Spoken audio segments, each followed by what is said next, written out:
So I got a lot of questions about this particular light and how I made it fit on my Honda Hawk. It's really kind of simple. There's just a few steps. You're gonna totally ruin your stock headlight to make this work. I'm sure that there's probably an easier way that someone will point out to me after the fact. I chose to go the cheapest way possible. My headlight was super foggy, pretty much useless, so I didn't really care if I was ruining it because it was never going to get used again as far as I was concerned. So that being said, I decided to cannibalize it to make a headlight that I had fit my bike and give me a little bit better light output, look better on the bike, yada yada yada, all that good stuff. So this is the headlight removed, the new headlight removed from the Hawk, and anyone who's had their headlight apart knows what this looks like. Pretty standard fare. You've got the what I call the bezel that goes in the stock bucket. You have a trim ring that's stainless, pretty soft, and then you have the headlight itself. So if this was a stock headlight, for instance, what you would do is you would disassemble the whole light, and I will show you what I'm talking about. It's pretty self-explanatory, but I'll show you anyways. You're going to disassemble the stock headlight, and like I said, you're going to cannibalize it for the parts that you need, which are this mounting bracket here, your adjustment for left and right, and then this mounting bracket here. This allows you to mount it to the bezel, which then bolts into the bike with these tabs. So it makes it just a bolt-in affair. Now I will say this headlight was $60 on Amazon. The link I can get if you just message me. It was pretty standard fare Jeep 7-inch LED headlight. It has a little bit of a dark look to it that I'm not sure if I care for or not. I'm undecided yet. So this might just be a temporary thing. I might be putting another one in here. But that being said, the way that I figured out how to mount this light should make it easier to mount any light, really.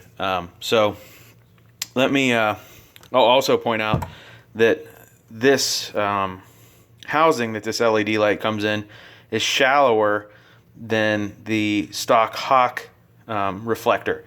So imagine, if you would, the stock Hawk reflector.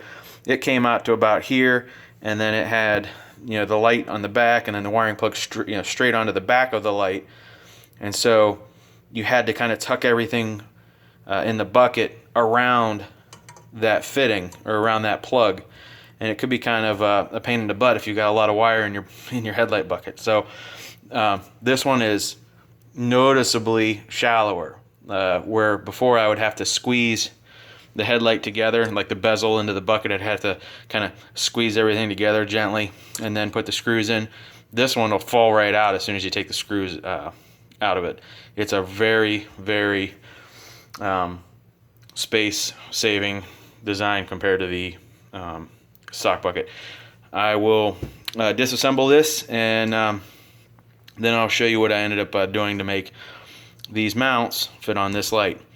So disassembly is going to be pull these rubber boots off, take out that screw, pull that little plastic plug off, take the adjustment screw apart, don't lose any of those pieces, and again, take this screw out in this plastic boot. There's a captured nut in the back side you got to keep track of, but all in all, pretty simple. So let me take it apart, and then I will show you what I did.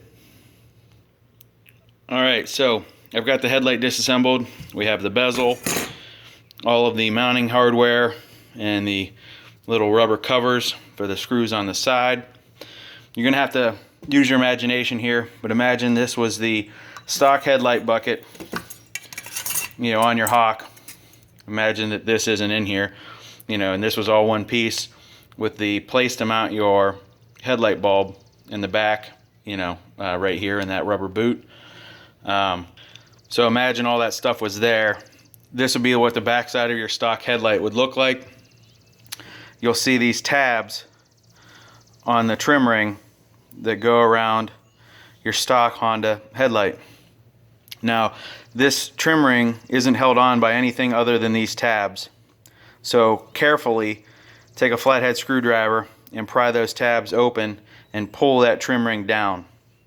You want to be careful because it will bend this stainless trim ring all out of whack, and you know, you want to kind of, if you're going to get all this trouble, you might as well make it look nice. So that being said, let me go ahead and bend these tabs off, and I will show you what it looks like on the other side. Okay, so I lied. I forgot. There is a little bit of glue residue from the plastic housing that fits on the front of the stock headlight bucket. I've found that, if I remember correctly, the first time I did it, I used a propane torch and heated the outside edge, and that softened everything up. You know, a utility knife on the back side, and you know, cut in between there, heated it up, and then slowly pulled it off. It's pretty thin, so like I said, you know, you got to be careful.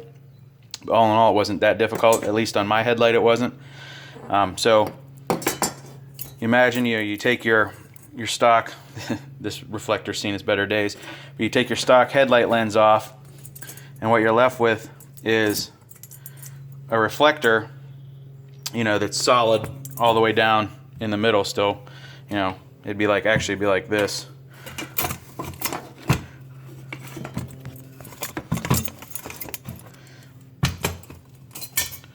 Well, that didn't really work out.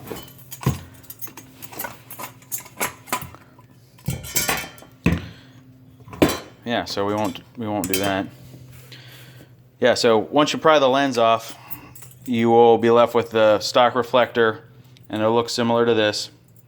And what I did before in the past, obviously, was I cut this big hole and shoved this light into that hole, and it fit just fine because, like I said, the stock Honda bucket seems like it's has a deep reflector on it, where most normal lights, or most aftermarket lights, have a shallower, you know, I guess, dome to them, so they fit down inside. So on the first go around, I just shoved it in that hole. It fit flush with the you know, lip on this reflector. I put the trim ring back on it, and it was good to go. Now with the LED headlight, it didn't work out so well. It didn't want to fit inside this reflector. It kept hitting on this edge. And you have to remember, this was all one piece. I know it's probably confusing you because it's two pieces, but at one point in time, this was all one piece. And so what I originally tried to do was clearance the headlight to get me the room I needed to fit in the stock bucket. After there were some mounting location spots, there's 3 of them on this headlight for a Jeep. I think that they have something to do with the way the Jeep mounts this headlight into their bucket, which I didn't need them, so I just took out the red angle sander and sanded those down flush, all 3 of them. And then, like I said, I clearanced this edge right here, hoping that it would fit. I test fit it, and I still couldn't get it to fit the way I wanted. So then I thought, well, it must be, touching the back of the reflector in this area. So I went around and dusted off these edges to try to make it fit in with that, stock reflector. And it just wasn't getting me the result that I wanted. It didn't fit as flush as I felt that it should. And so then I got the idea to take my sander and sand this lip right here in the stock bucket because it's raised. And so I sanded the whole way around until I cut through the metal between the two, and that left me with just this piece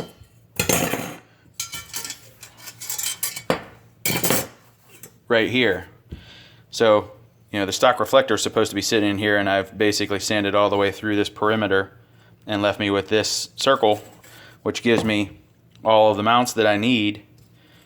And now all I have to do is fit the LED headlight into this reflector, which really isn't that difficult. Like I said, once I got all this figured out, it became pretty easy. So that fits on over the back side of the headlight, Then you put the trim ring